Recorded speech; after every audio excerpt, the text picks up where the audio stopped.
जय श्री कृष्णा। राधे राधे सभी को। अमावस्या और पूर्णिमा की कथा। पौराणिक कथा के अनुसार एक राजा और एक रानी थे। उनके 2 लड़कियां और 2 लड़के थे। एक लड़की का नाम पूर्णिमा और दूसरी लड़की का नाम अमावस्या था।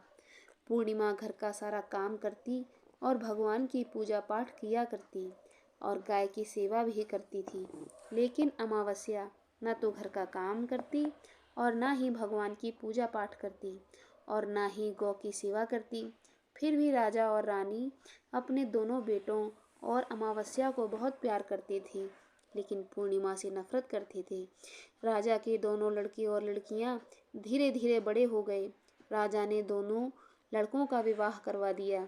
इसके बाद रानी ने कहा कि दोनों लड़कियां भी विवाह के योग्य हो गई हैं, तो इनके लिए भी कहीं पर जाकर रिश्ता तय करके विवाह करवा दो।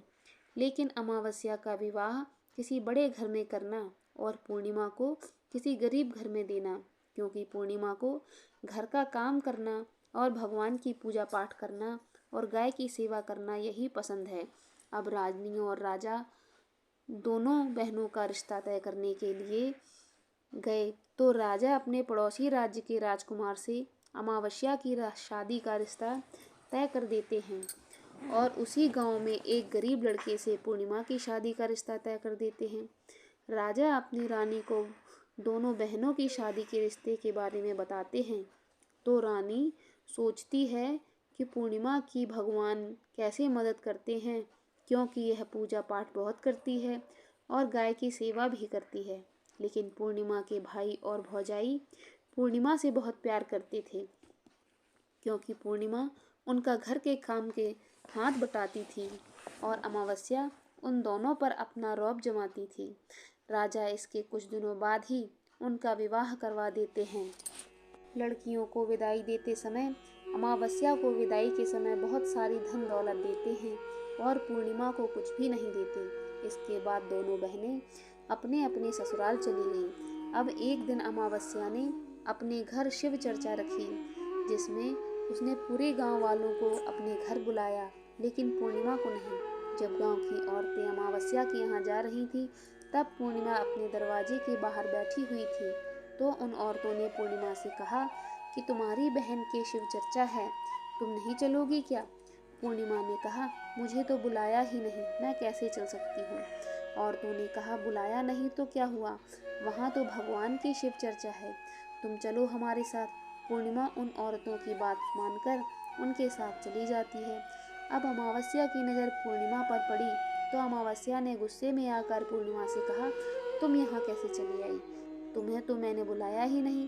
खैर कोई बात नहीं, तुम आ ही गई हो तो चुपचाप बैठे रहना और इधर उधर मत घूमना। इस तरह से अमावस्या ने पूर्णिमा की गरीबी का मजाक उड़ाया।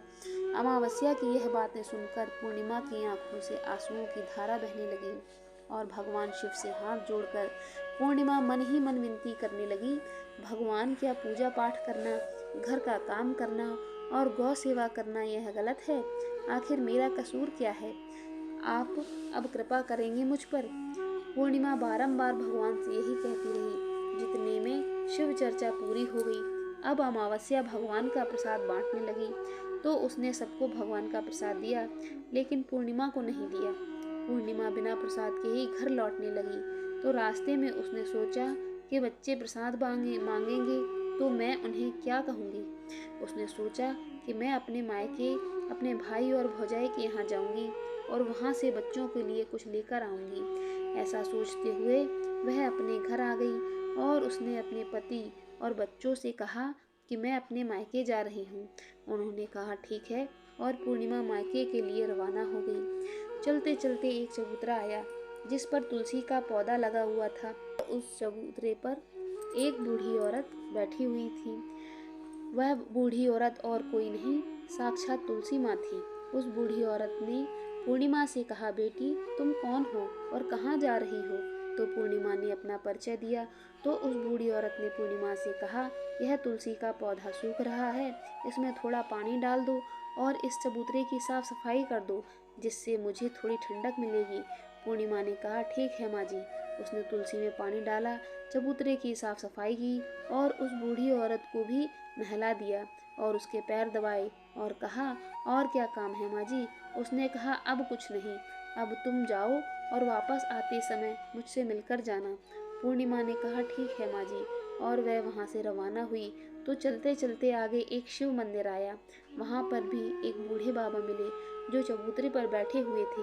वह और कोई नहीं, साक्षात भगवान महादेव थे। उन्होंने पूर्णिमा से कहा, बेटी तुम कौन हो और कहाँ जा रही हो? पूर्णिमा ने अपना परिचय दिया। फिर उस बूढ़े बाबा ने पूर्णिमा से कहा, इस चबूतरे और मंदिर की साफ सफाई कर दो। बेटी पूर्णिमा ने कहा, ठीक है बाबा, और उसने चबूतरे और मंदिर की साफ सफाई की और पूजा पाठ की और उस बूढ़े बाबा को भी नहला दिया और कहा, और क्या काम है बाबा? उस बूढ़े बाबा ने कहा, और कुछ नहीं बेटी, अब तुम जाओ और वापस आते समय मुझसे मिलकर जाना।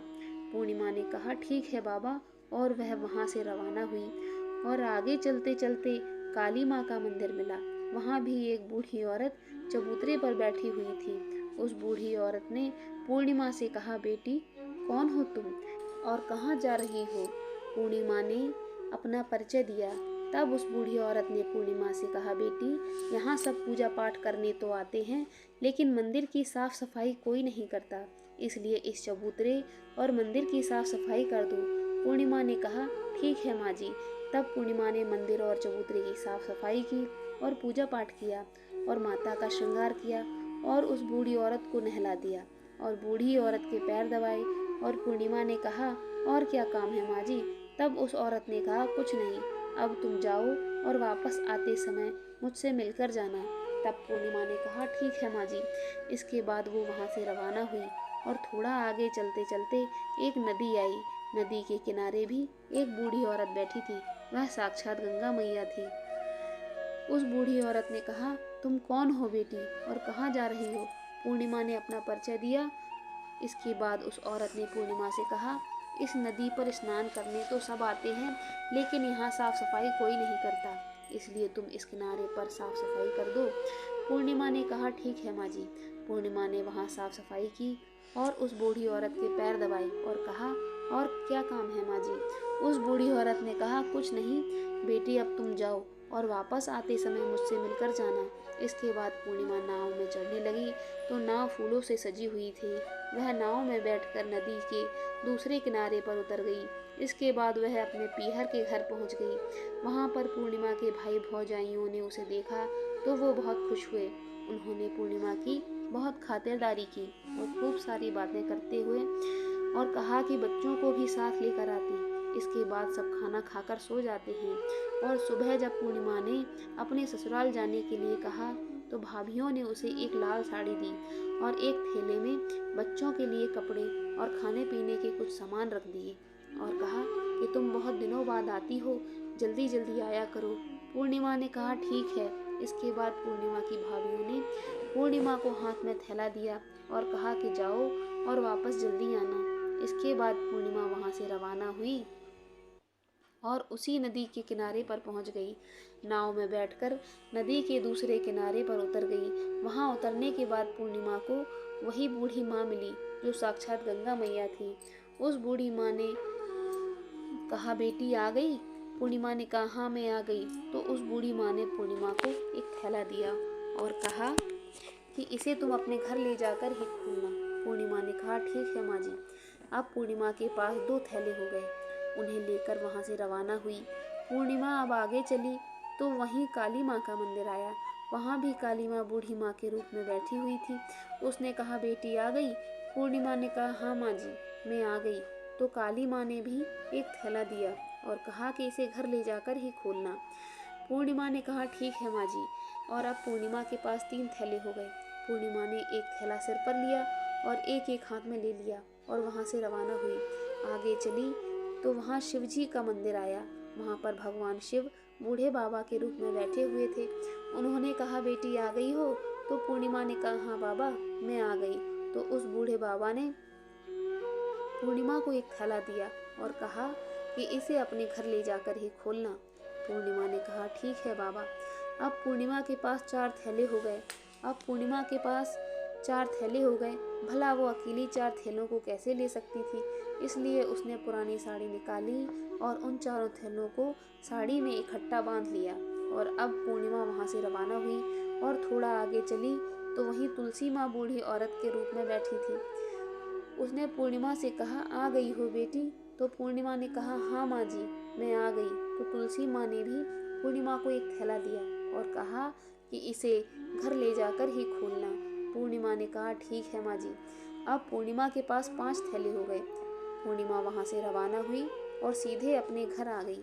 पूर्णिमा ने थैलों को नीचे रखा और सबसे पहले अपने मायके का थैला खोलकर देखने लगी तो उसमें बच्चों के लिए अच्छे अच्छे कपड़े और बच्चों के खाने पीने की चीज़ें और कुछ गहने थे। पूर्णिमा ने अपने बच्चों को वो नए नए कपड़े दिए और खाने पीने की चीज़ें दी तो बच्चे बहुत खुश हुए। अब पूर्णिमा ने दूसरा थैला खोला जो उसे गंगा माँ ने दिया था। उसमें सोना और चांदी भरा हुआ था। अब पूर्णिमा ने तीसरा थैला खोला जो उसे काली माँ ने दिया था। उसमें 16 श्रृंगार का सामान भरा हुआ था।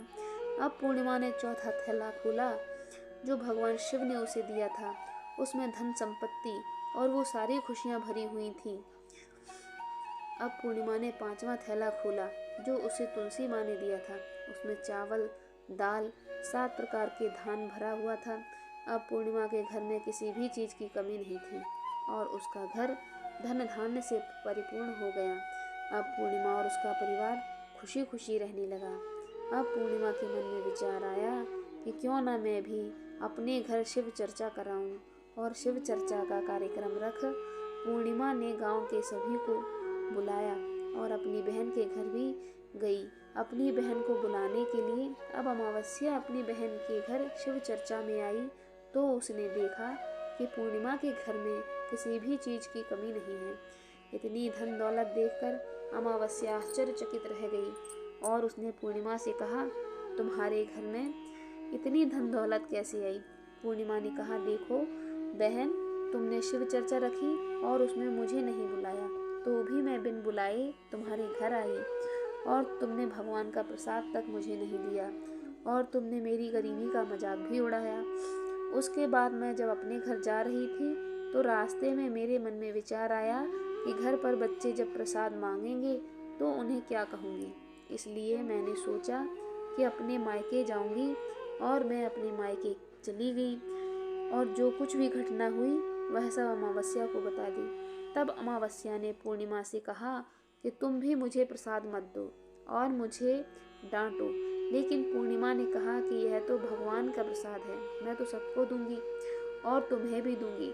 फिर भी अमावस्या ने प्रसाद नहीं लिया और वह सीधे अपने घर चली गई। घर जाकर अपने बच्चों से कहकर वह अपने मायके जाने के लिए रवाना हो गई।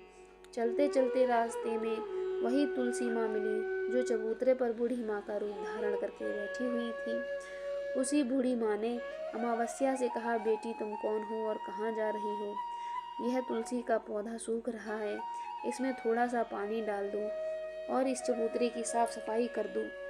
इस पर तो अमावस्या ने कहा, ए बुढ़िया, तुझे दिखाई नहीं देता मैंने कितनी महंगी साड़ी पहन रखी है, यह गंदी हो जाएगी। ऐसा कहकर वह आगे चली गई तो भगवान शिव मिले, उनको भी उसने ऐसा ही कह दिया। इसके बाद आगे चली तो काली माँ मिली, काली माँ को भी उसने ऐसा ही कह दिया। उसके बाद आगे चली तो गंगा मैया मिली, गंगा मैया को भी उसने ऐसा ही कह दिया। इसके बाद वह नाव में बैठने लगी तो नाव में फूलों की जगह कांटे थे जो उसके पैरों में चुभ गए और वह दूसरे किनारे पर उतर वह अपने मायके चली गई। जब वहाँ की भौजाइयों ने देखा तो वे आपस में धीरे से बोली, काम की ना काज की, 2.5 सेर अनाज की, ये बला कहाँ से आ गई? अब आ गई है तो ठीक है, पूर्णिमा तो अपने काम में हाथ बटाती थी, यह कोई काम तो करेगी नहीं। अब उन्होंने खाना बनाया और खाकर सो गए। अमावस्या सुबह उठी और अपनी भौजाइयों से कहा कि मैं अपने ससुराल जा रही हूँ तो उन्होंने कहा, ठीक है जाओ। अमावस्या बोली, पूर्णिमा को तो तुमने एक थैला दिया था और मुझे कुछ भी नहीं दोगी क्या? भौजाइयों ने कहा, तुम घर जाओ, थैला तुम्हारे घर पहुँच जाएगा। फिर वह वहाँ से रवाना हुई और नदी के किनारे आकर नाव में बैठकर दूसरे किनारे पहुँची। वहाँ गंगा मैया बूढ़ी माँ का रूप धारण करके बैठी हुई थी। बूढ़ी माँ ने कहा, आ गई हो बेटी? तो उसने कहा, हाँ आ गई। अमावस्या ने कहा, तुमने पूर्णिमा को एक थैला दिया था और मुझे नहीं दोगी क्या? बूढ़ी माँ ने कहा, तुम अपने घर जाओ, थैला तुम्हारे घर पहुंच जाएगा। इसके बाद काली माँ ने भी ऐसे ही कह दिया। इसके बाद भगवान शिव ने ऐसे ही कह दिया। इसके बाद तुलसी माँ ने भी ऐसे ही कह दिया। इसके बाद जब वह अपने घर पहुंची तो आंगन में 5 थैले रखे हुए थे। अमावस्या ने अपने मन में सोचा कि आज तो मैं निहाल हो गई। उसने जल्दी जल्दी से सभी थैलों को खोला तो उसमें किसी में मिट्टी, तो किसी में पत्थर, तो किसी में कंकड़, किसी में कोयला, किसी में सांप बिच्छू भरे हुए थे।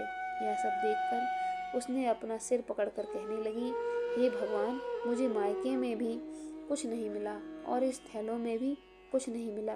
इसके बाद अमावस्या दौड़ती हुई अपनी बहन पूर्णिमा के घर जाती है और पूर्णिमा से कहती है, तुझे तो इतना सब कुछ मिला और मुझे कुछ नहीं मिला, आखिर क्यों? पूर्णिमा ने कहा कि जब अपने मायके जाती हूँ तो अपनी भौजाइयों के साथ मिलकर काम करती हूँ और तुमने कभी उनकी इज्जत नहीं की है, इसलिए तुम्हें वो भला क्या देती। और इसके बाद तुमने गंगा माँ को ठुकरा दिया और काली माँ को भी ठुकरा दिया और भगवान शिव को भी ठुकरा दिया और तुलसी माँ को भी ठुकरा दिया, इसलिए उन्होंने भी तुम्हें कुछ नहीं दिया। अमावस्या बोली, बहन मुझे माफ़ कर दो, मैंने सदा तुम पर अत्याचार किए हैं, मुझे कुछ नहीं मिला तो कोई बात नहीं, मैं भगवान की भक्ति करके सब कुछ प्राप्त कर लूँगी, मुझे इसका रहस्य बताओ। तो पूर्णिमा ने कहा, तुम 3 सूत्र का ज्ञान ले लो। पहले सूत्र में दया मांगना और दूसरे में सूत्र में चर्चा करना और तीसरे सूत्र में 108 बार ओम नमः शिवाय का जाप करना। बहन, भगवान ने जो 3 सूत्र दिए हैं उनको अपने हृदय में बसा लेना। मैंने सच्चे मन से भगवान की पूजा पाठ की है, इसलिए पास कुछ नहीं था, फिर भी भगवान ने मुझे सब कुछ दिया और तुम्हारे पास जो सब कुछ था वो भी खत्म हो गया। इसके बाद अमावस्या अपने घर गई और भगवान शिव की पूजा पाठ करने लगी। भगवान शिव से माफ़ी मांगने लगी और गौ सेवा करने लगी और दूसरों की मदद करने लगी। इस प्रकार से अमावस्या भी सुधर गई। आपको अगर यह कहानी अच्छी लगी हो तो प्लीज़ इस वीडियो को एक लाइक कर दीजिए और अगर कोई कमी लगी हो तो प्लीज़ कमेंट कर ज़रूर बताएं और साथ ही हमारे चैनल को सब्सक्राइब कर लीजिए। हम नित्य ही आपके लिए इसी तरह की ज्ञान और धर्म से जुड़ी हुई वीडियो लेकर आते हैं। हमारे वीडियो की नोटिफिकेशन आपको सबसे पहले मिले, इसके लिए आप हमारे चैनल को सब्सक्राइब कर लीजिए।